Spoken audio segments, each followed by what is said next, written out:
It's 2006. Chelsea are away at Reading. The stage is set. 22 players lined up under the stadium lights. Among them is a 25-year-old Irish midfielder named Stephen Hunter, gritty journeyman who had spent 7 long years as a pro, mostly warming benches on this day. He finally got his first ever Premier League start. His manager gave him one simple mission: energy and commitment. And Hunt took that instruction like a commandment written in stone. 13 seconds into the game, yes, 13, he lunged for a loose ball, sliding recklessly across the turf. But what came next wasn't just an early challenge. It was the moment that would change football forever. His knee collided full speed with Petr Čech's head, Chelsea's star goalkeeper and the crown jewel of their defense. Čech crumpled to the ground. He was moving, yes, which made it easy for everyone to underestimate the horror that had just occurred.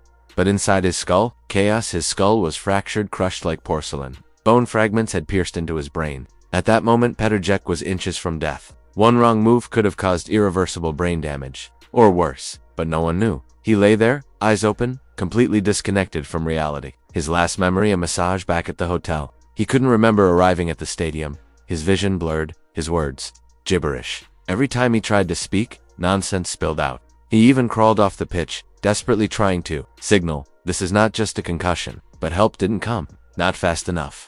3 agonizing minutes passed before a stretcher arrived. They didn't even bother to immobilize his neck. It wasn't until 15 minutes later, back in the locker room, that he began losing consciousness, and someone finally suspected internal bleeding. And just when things couldn't get worse, they did. The club doctor, Brian English, had left the pitch called away because Paulo Ferreira had hurt his elbow. By the time he returned, he learned something unthinkable. A paramedic had canceled the ambulance. Why? Because he believed it was just a mild concussion.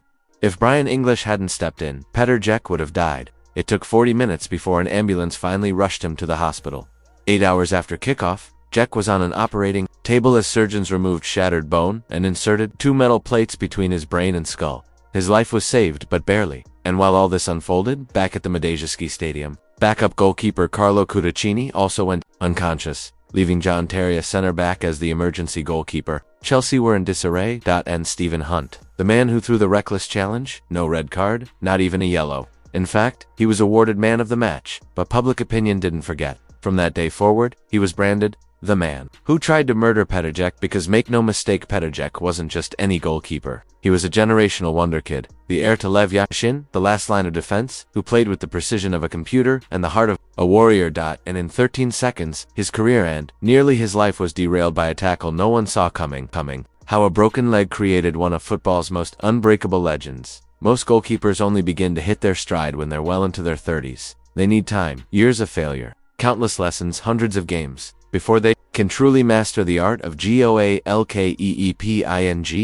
But Petr Čech didn't follow the usual path. He redefined the timeline entirely. There were just 13 years between the moment he first wore a pair of gloves and the day he was declared the best goalkeeper on the planet. That's not normal. That's generational. And here's the kicker. He never even wanted to be a goalkeeper in the first place. At age 10, Čech suffered a devastating injury, breaking his left leg, not once, but twice. The repeated trauma left his muscles weakened. Running became a struggle. The pain was too much. So, out of necessity, not desire, he made a choice that would change football history forever. The decision was clear. I had to stay in goal, which turned out not to be so bad. What began as a compromise soon became a calling. By 16, he was already a regular in the Czech national youth setup, commanding respect beyond his years. At 17, he signed his first professional contract with Chemol Blazony, a small club that had just earned promotion to the top tier. And then it happened.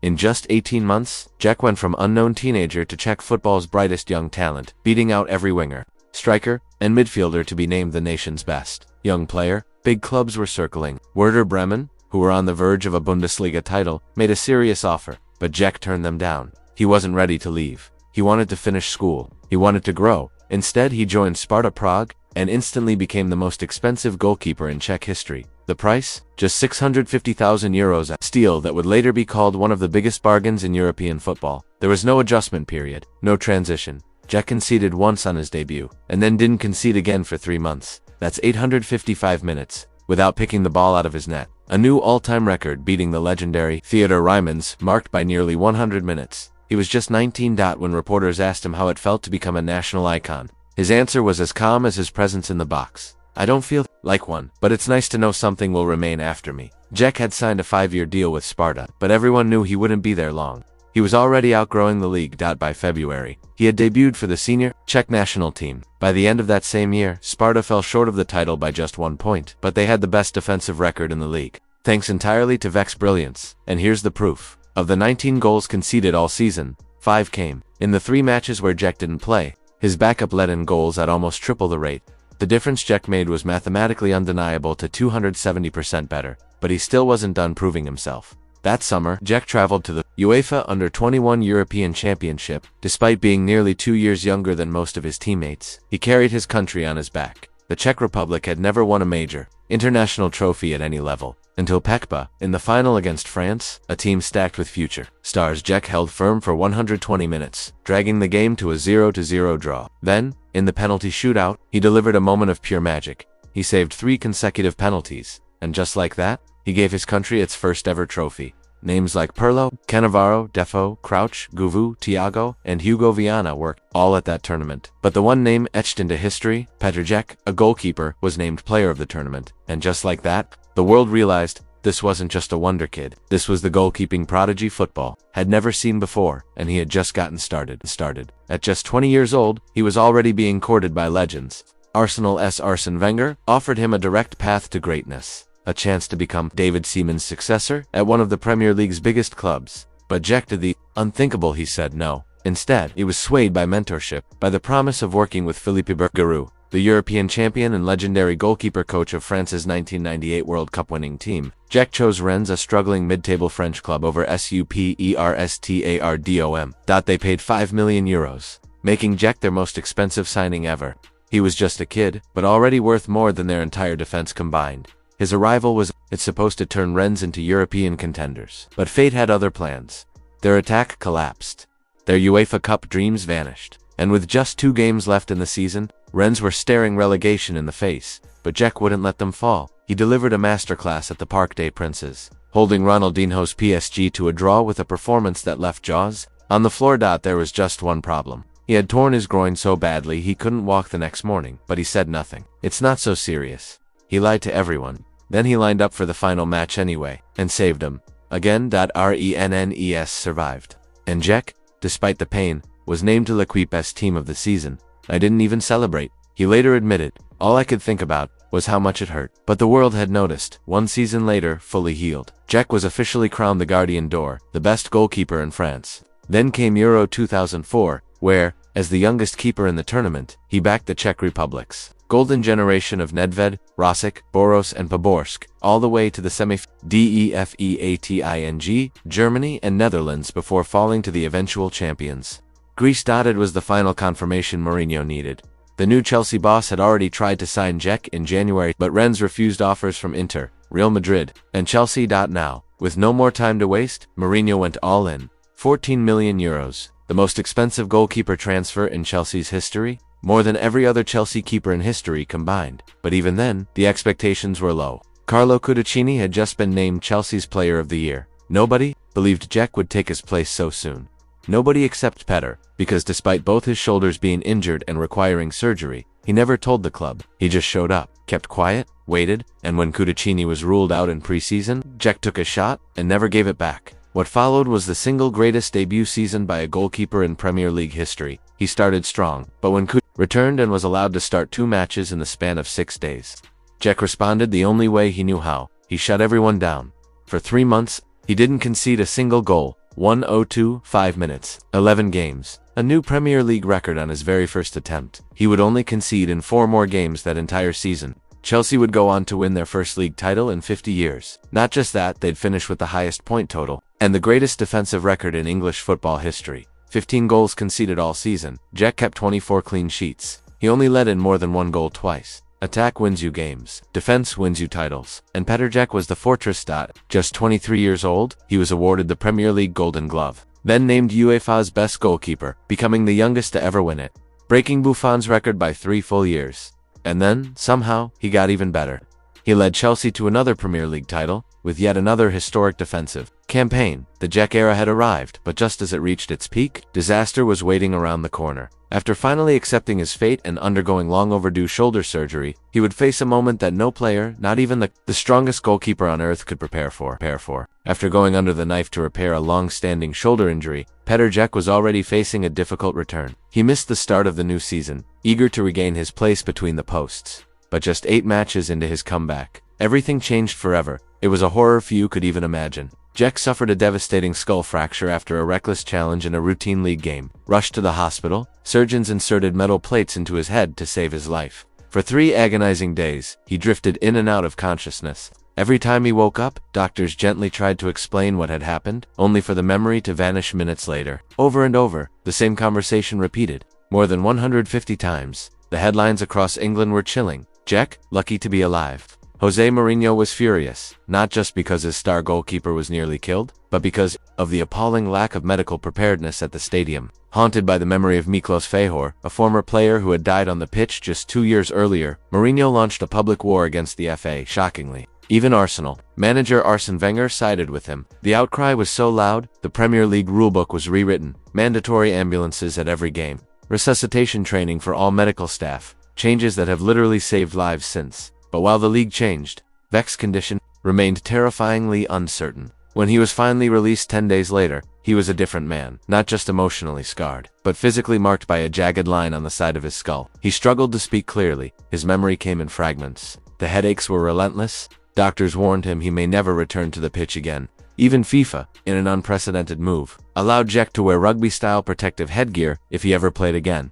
But the doctors said, wait, another hit could kill him. Second impact syndrome was no joke. Čech didn't listen. Just 3 months later, against every medical recommendation, he returned to football silent to the media. Still haunted by the incident, and now forever. Wearing a black helmet that would become a symbol of resilience and survival. In his own words, when doctors told him to give up the game, Čech simply replied, "Don't tell me what I can't do, tell me what I can do." Though the helmet dulled his hearing and clearly affected his reflexes, Čech adapted his game in ways no one thought possible. He could no longer dive headfirst into danger, the way he once had, so instead, he became obsessed with positioning. If other goalkeepers relied on reaction saves, Čech relied on prediction and perfection. As Paolo Maldini once said, "If I have to make a tackle, it means I've already made a mistake." Čech echoed that same wisdom, saying, "If I have to make 10 amazing saves, I've done something wrong." But when the moment called for it, he still made those amazing saves. In just his second game back, with Chelsea having dropped to second in the table, Čech responded the only way he knew how. 810 minutes without conceding a single goal, the second longest streak in Premier League history, second only to his own previous record. He even became the first goalkeeper in 7 years to win the Player of the Month award. Yes, Chelsea would go on to win both domestic cups that season, but the Premier League title slipped away. Some said that Čech's absence at the start had broken the team's rhythm. But one thing was clear to all. Petr Čech didn't just survive, he rewrote the blueprint of what it meant to be a goalkeeper. After Mourinho's shocking exit, Chelsea descended into a whirlwind of instability. Over the next 6 years, 6 different managers came and went, each trying to build something lasting, and each failing. But for Petr Čech, the real battle wasn't just the revolving door of leadership, it was the brutal toll on his body. The very next season, his physical condition began to crumble. First, a calf injury sidelined him. Then came his hip, followed by his ankle.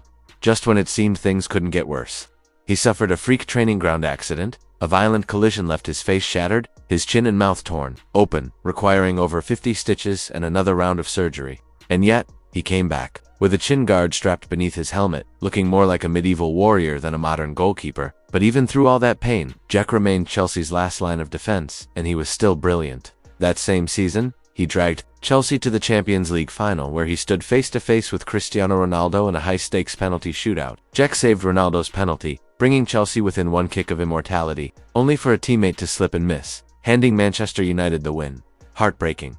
Yet even in defeat, Čech was crowned Europe's Goalkeeper of the Year. That's how dominant he was. Next came a rough patch under Scolari, and then Guzai. But again, Čech didn't waver. When Carlo Ancelotti arrived, Čech was reborn. He saved 2 penalties in the Community Shield, reclaimed the Premier League Golden Glove, and helped Chelsea secure their 3rd league title under his watch. In the FA Cup final, it all came down to one last penalty, and Čech saved it with his foot, a defining moment.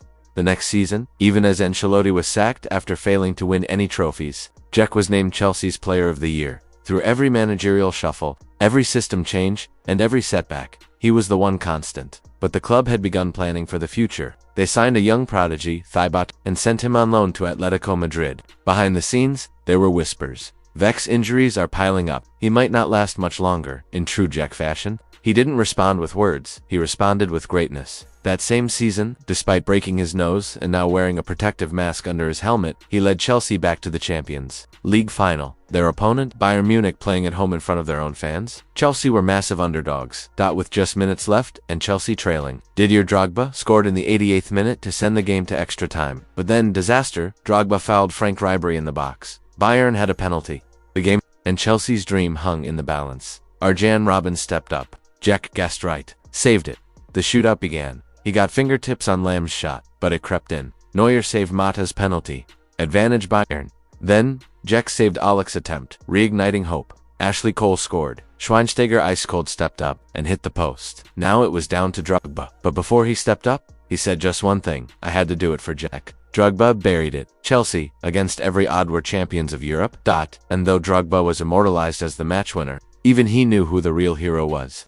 Petr Čech, with a broken body, a stitched face, a shattered nose, and the weight of a decade on his back, had carried them to glory. That Champions League campaign? Ask anyone in the Chelsea squad at the time, and they'll all tell you the same thing. It was all about Petr Čech. But here's something even more incredible. The penalty saves that defined his legacy weren't even the most impressive part of his performance that night. Mario Gómez, one of Europe's top strikers, once revealed a story that perfectly illustrates Vech's genius. Gómez said, "When I stepped up to take the penalty, I decided to shoot hard to the left corner.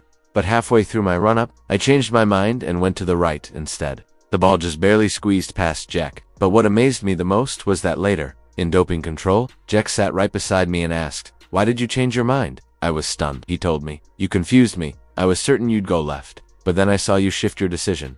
That moment revealed why Czech was so extraordinary. He wasn't just reacting, he was reading the players' body language and minds, anticipating their moves before they made them. 6 years after his devastating head injury, Czech was still crowned USA's Goalkeeper of the Year, a testament to his unparalleled skill and mental sharpness. His leadership grew to soon after Czech started wearing the captain's armband for Chelsea, guiding the team with his experience and calm presence. The following year, he even helped Chelsea clinch the Europa League title. But in 2014, tragedy struck again.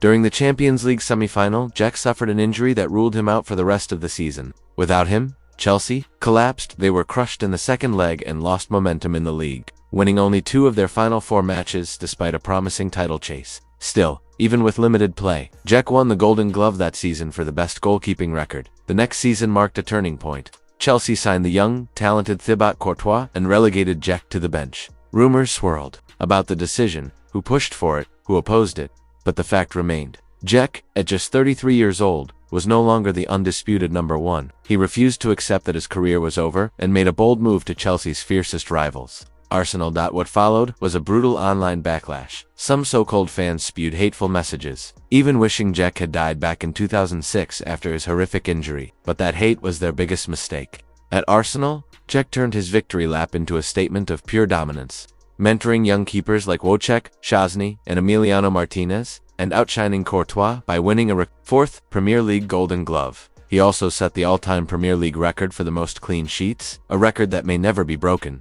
2 years later, Czech announced his retirement at the end of the season. His final match was an emotional Europa League final, ironically, against none other than Chelsea. While a sweet revenge win would have been fitting, the reality was bittersweet. Despite many outlets naming him Arsenal's man of the match, as The Independent poignantly wrote, he spent much of his final match staring dead-eyed into the rows of green seats in front of him, a cruel end to a legendary career. It was a stark reminder of the harsh realities athletes face, but also a testament to Vech's enduring legacy, a goalkeeper who rose from near tragedy to redefine greatness on his own terms.